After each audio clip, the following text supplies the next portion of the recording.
Bismillahirrahmanirrahim. Dear students, Assalamu alaikum. Well, beta, how are you all? Let us start our today's lecture. Our today's lecture include another essay, and we will do practice of some translation paragraph in the end. तो बेटे आज का lecture जो है इसमें क्या चीज़ें शामिल होंगी, इसमें एक तो आपको नेक्स्ट वाला ऐसे करवा रही हूँ, और ऐसे क्या है, माय फेवरेट बुक, मेरी पसंदीदा किताब, हम इस पर पढ़ेंगे। इसके अलावा लास्ट में जो हमारे पास थोड़ा सा टाइम बचेगा उसमें जितने पैराग्राफ हो सके वो हम कर लेंगे, ट्रांसलेशन पैराग्राफ। तो बेटा लेट अस स्टार्ट आवर ऐसे टाइटल है, ऐसे नंबर 6 है, और हमें कितने एसेस करना है आपके फर्स्ट टर्म के लिए, हमें 13 एसेस करना है। 13 एसेस आपके फर्स्ट टर्म में शामिल होंगे, और आज की डेट तक 6 एसेस जो हैं वो हो जाएंगे। ठीक हो गया जी। तो बेटे इससे पहले कोट्स देख लीजिएगा, मैंने कोट्स जो हैं यहाँ पर कुछ लिखे हैं। कोट्स मैंने आपसे कहा था कि आपके ऐसे के अंदर तकरीबन 6-7 कोट्स लाजमी होने चाहिए, और इसकी लेंथ कितनी हो चाहिए, 300 to 400 वर्ड्स जो हैं वो कन्फाइन किया गया बोर्ड की तरफ से। इससे कम ना लिखिएगा, इससे ज़्यादा आप लिख सकते हैं, तकरीबन 3-4 शीट्स बन जाती हैं, और इसमें कोट्स लाजमी लिखिएगा, और 5 या 6 कोट्स मैं भी आपके साथ शेयर करती हूँ, वो आप लिखें। जी बेटे आपके पास कोट्स आ गई, माई फेवरेट बुक, और इसकी पहली कोट लिखी है, books are the treasure of knowledge. Books are the treasure of knowledge, कि किताबें जो हैं ट्रेजर ऑफ नॉलेज हैं, इल्म का ख़जाना है। Books are the treasure of knowledge. फिर दूसरे नंबर पे क्या चीज़ आती है बेटे, reading is to the mind what exercise is to the body. Reading हमारे माइंड के लिए इस तरह से ही है जिससे एक्सरसाइज बॉडी के लिए ज़रूरी होती है। Reading is to the mind what exercise is to the body. Third number पे है, books let us into their souls and lay open to us the secrets of our own. यानी books जो हैं हमें अपने अंदर अपनी रूह में झांकने का मौका देती हैं किताबें, और क्या है कि हम अपने सीक्रेट्स जानते हैं। मुख्तलिफ करेक्टर्स को किताबों में पढ़ने के बाद हम अपने टेम्परामेंट्स को, हम अपनी मूड्स को, हम अपनी आदत को, हैबिट्स को जानते हैं। ठीक है, तो books let us into their souls and lay open to us the secrets of our own। जी बेटे ये हो गया। इसके बाद नेक्स्ट आप देखिएगा, नेक्स्ट कोट क्या है, a man who does not read good books, वो आदमी जो अच्छी किताबें नहीं पढ़ता, a man who does not read good books has no advantage over the man, उस आदमी से कोई बेहतरी, उस आदमी से वो बेहतर नहीं है, who can not read them, जो किताबें नहीं पढ़ सकता। यानी जो पढ़ना जानता है और नहीं पढ़ता वो उस आदमी से बेहतर नहीं है जिसे पढ़ना ही नहीं आता। वो एक जैसा ही हुआ, एक ही कैटेगरी में आ गए। जिसे पढ़ना नहीं आता वो भी उस कैटेगरी में, और जिसे पढ़ना आ रहा है और वो पढ़ता नहीं है किताबें, तो फिर उसका फ़ायदा क्या पढ़ने का, उसकी नॉलेज का क्या फ़ायदा जो किताबों से रुजू नहीं कर रहा। नेक्स्ट देखिए, a book is the flowing expression of soul. यानी बुक जो है हमारी रूह का इजहार करती है, हमारी फीलिंग्स का, एक्सप्रेशंस का, हमारे एक्सप्रेशंस जो है वो सामने लाती है। The identity of a man and the secret of knowledge. क्या है आइडेंटिटी ऑफ अ मैन, एक आदमी की शनाख्त है किताब, and the secret of knowledge, और सारी नॉलेज जो इल्म है उसका सीक्रेट जो है वो हमें कहाँ नज़र आता है, बुक में। तो a book is the flowing expression of soul, हमारी रूह की कैफियत का इजहार है। The identity of a man and the secret of knowledge. Last देखिएगा, books are the quietest and most valuable of friends. Quietest खामोश तरीन, किताबें हमारी खामोश तरीन और सबसे वैल्यूएबल, सबसे कीमती दोस्त होती हैं। They are the most accessible and wisest, कि वो बहुत ही ज़्यादा आसानी से असेसिबल हैं, उनको हम असेस कर सकते हैं, हमारी पहुंच में आसानी से आ सकती हैं, एंड वाइसेस्ट, और दानिशमंदाना अकवाल पर मबनी है। तो books are the quietest and most valuable of friends, they are the most accessible and wisest, WISEST। ठीक है जी, ये आपके पास आ गए बेटे कोट्स। अब हम पढ़ते हैं, आप किसी भी किताब का हवाला दे सकते हैं, किताबें ज़ाहिर है मुख्तलिफ़ किस्म की पढ़ते हैं। अगर आपने किताब बहुत डिटेल से पढ़ी हुई है, उस बारे में आपकी बड़ी नॉलेज है, तो आप वो मेंशन कर सकते हैं। इसमें तो अल्हम्दुलिल्लाह कुरान हकीम से बढ़ के तो कोई किताब नहीं है, क्योंकि वो तो कंप्लीट कोड ऑफ लाइफ है, कोड ऑफ कंडक्ट है, अल्लाह का पैगाम है, कलाम इलाही है।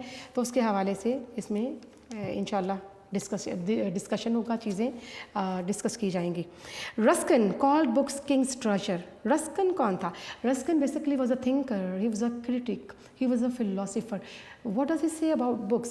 यानी first of all we will have to define good books. हमें किताबों को डिफ़ाइन करना है, किताबें होती क्या हैं, गुड बुक्स क्या होती हैं। तो रस्किन क्या कहते हैं? They are like a king's treasure, किसी बादशाह के ख़जाने की मानंद होती हैं किताबें। Not of gold and silver and precious stones but of knowledge and wisdom. तो this treasure is not of gold, it's not of silver, it's not of even it is not of diamonds, rather this gold comprises knowledge and information। और ये treasure क्या है? ये ख़जाना information का है, knowledge का है। इसमें सिल्वर, गोल्ड, डायमंड, इन चीज़ों की जब ज्यूल्स की कोई अहमियत नहीं है।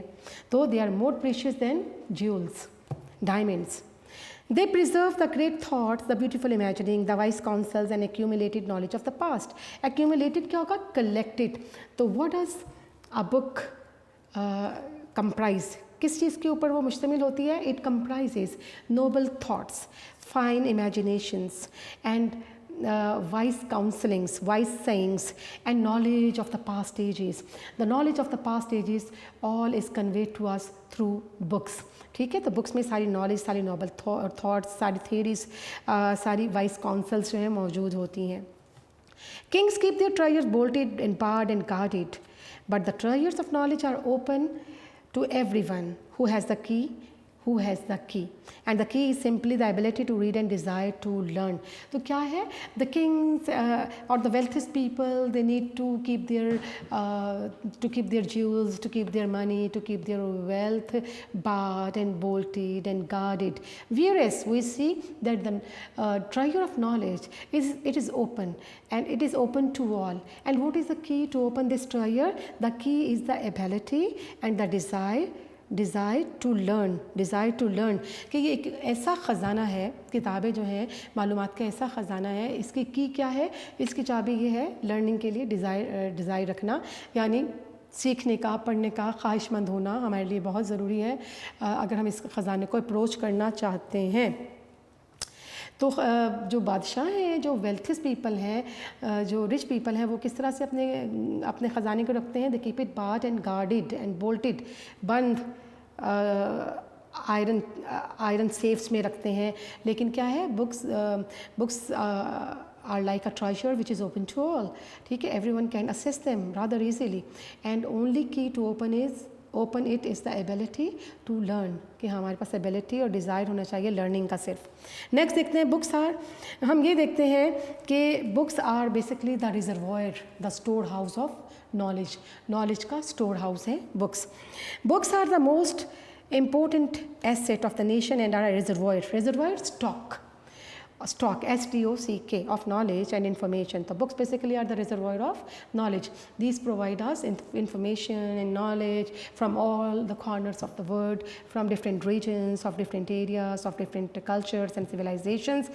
तो हर तरह की किताबें जो हमें हर तरह की मालूमात देती हैं, हर तरह की सकाफ़त, कल्चर और लोगों के टेम्परामेंट, लोगों के वे ऑफ लिविंग से हमें आगाह करती हैं। तो books are the wonderful blessing indeed. They serve as beacon of light in the dark and distressing valley of life। देखिए, our life sometimes we feel ourselves quite perturbed or dejected, or we feel frustration of some sort in life। The books, like true companions, they console us with their true friends, with their true words like true friends। तो किताबें हमें अपने जो soft words हैं उससे हमें console करती हैं whenever we are surrounded by frustration or depression। तो books are there to provide us the best company। They are really a prism। Prism क्या होता है? Prism, a solid geometric triangular shape which reflects, which show spectrum of colors। मंशूर होता है prism, वो triangular shape का होता है, science students जानते हैं प्रिज्म, और उसमें से रिफ्लेक्ट करती है लाइट, कलर्स जो है, स्पेक्ट्रम जो है, स्पेक्ट्रम्स ऑफ कलर्स जो है वो रिफ्लेक्ट करते हैं। ठीक है, They are really the prism through which our poet, prophets and politicians observed life with all its bright and shining hues। The books क्या हैं? They serve like that of a prism which reflects its own color, and all the sages, all the wise people, all the philosophers, thinkers, critics, prophets, politicians, they all observe life through the prism of books. ठीक है, तो life को किस तरह से observe किया जाता है, इन बुक्स के ज़रिए से ही। जो अजीम लोग हैं, जो फ़िलोसफर्स हैं, वो इन बुक्स को पढ़कर ही लाइफ के, ज़िंदगी के सही जो मीनिंग्स हैं उनको, जो प्रोफाउंड मीनिंग है उसको समझ पाते हैं। They soothe us in sorrows and solace in sadness. Soothe का मतलब क्या होगा? To give comfort, and solace, solace का मतलब भी होगा to relax, to bring tranquillity, सुकून देना, to relax, to give comfort to. तो whenever we are sad, whenever we are gloomy, तो books are there to give us solace and comfort. तो books हमें तसल्ली देती हैं, राहत देती हैं, तस्कीन देती हैं जब हम क्या होते हैं, जब हम सैड होते हैं, गमगीन होते हैं। They are invaluable assets for humans, they are sincere companions in solitude and seclusion. Solitude and seclusion इनका मतलब लोनलीनेस होता है, तन्हाई में। तो they are our best companions in our solitude.